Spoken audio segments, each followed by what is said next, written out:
Halo semuanya, perkenalkan saya Dr. Lani, staf Divisi Reumatologi Departemen Ilmu Penyakit Dalam FK Unpad, Rumah Sakit Hasan Sadikin, Bandung. Pada video kali ini, saya akan sharing beberapa insight dan tips bagaimana cara memilih jurnal yang bagus, yang terindeks Scopus untuk mempublikasikan hasil karya dan kerja keras kita agar dapat memberikan dampak serta manfaat yang maksimal bagi perkembangan ilmu pengetahuan maupun masyarakat luas pada umumnya.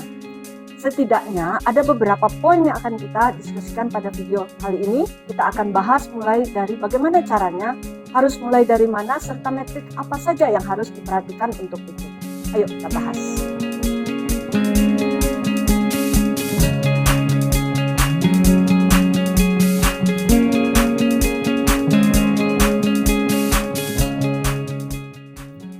Mengapa kita perlu untuk menulis karya ilmiah? Karena alasan atau motivasi inilah mungkin kita menulis suatu karya ilmiah. Namun terlepas dari apapun motivasinya, menghasilkan karya tulis ilmiah yang baik adalah suatu keharusan. Suatu karya ilmiah dikatakan baik adalah ketika ia bisa memberikan dampak nyata, yaitu bisa memberikan sumbangan ilmu pengetahuan, meningkatkan taraf hidup manusia atau masyarakat, dan mendapatkan pengakuan.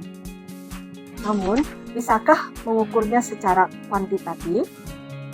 Salah satu yang bisa kita lihat adalah ada yang disebut indeks penulis yang bisa kita gunakan untuk menggambarkan bagaimana reputasi dari seorang peneliti dalam mempublikasikan karyanya, yaitu H-index di Scopus dan I-index di Google Scholar.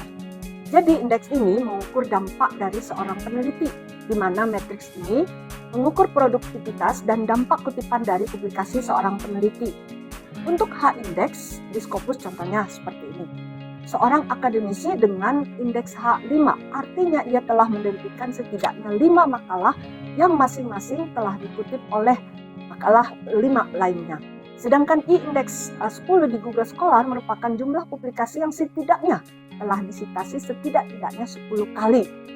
Oleh karena itu, maka untuk meningkatkan indeks publikasi kita, beberapa hal yang bisa kita maksimalkan adalah jumlah karya yang diterbitkan, jumlah total kutipan yang diterima, jumlah rata-rata kutipan per karya yang diterbitkan, dan jumlah karya penting yang diterbitkan.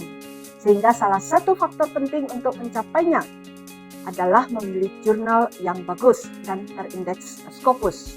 Nah, bagaimana cara tahu suatu jurnal bagus atau tidak?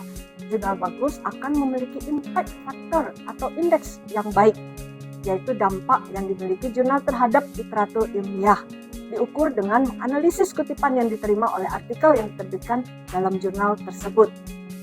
Bagaimana semua itu diukur? Perhitungannya cukup sederhana karena impact factor ini mengukur seberapa sering sebuah paper di suatu jurnal dikutip selama 1 tahun. Maka jumlah sitasi dibagi jumlah publikasi seperti contoh berikut ya, akan membentuk suatu impact factor dari suatu jurnal.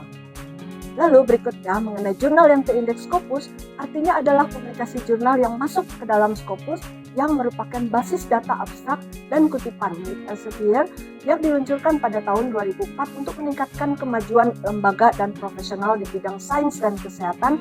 Dan basis data ini sampai saat ini dikenal basis data abstrak dan sitasi terbaik untuk peer review jurnal.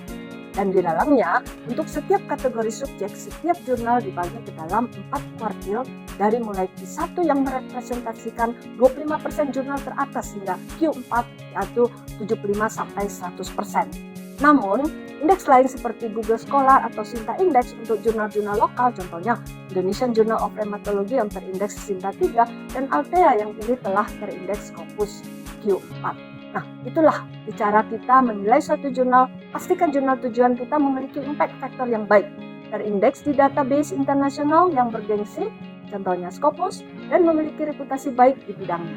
Dan untuk mulai kita bisa melihat jurnalnya dengan tools contoh seperti yang ini ya. Bisa dilihat di sini. Baik. Nah, tinggal masukkan judul atau abstrak dari paper yang kita ingin tulis ya. Kemudian lalu kita melihat banyaknya rekomendasi yang muncul pertimbangan dengan faktor-faktor berikut, yaitu tujuan dan cakupan jurnal itu, target pembaca jurnal dan riwayat publikasi terkini ya, signifikansi dan luasnya daya tarik temuan yang dijelaskan dalam manuskrip, dan jenis penelitian yang dilakukan. Seberapa cepat ya dapat menerbitkannya dan apakah akses terbuka tersedia, ini penting ya. Dan yang terakhir, hati-hati dengan predatory journal, yaitu jurnal yang hanya mencari untung namun dengan kredensial dan praktik penerbitan yang dipertanyakan. Anda bisa mengecek jurnal yang terindikasi sebagai predatory journal di Belspris ya. Ini listnya. Nah, semoga insight dan tips-tips yang saya bagikan bisa bermanfaat dan semoga berhasil dengan publikasi Anda.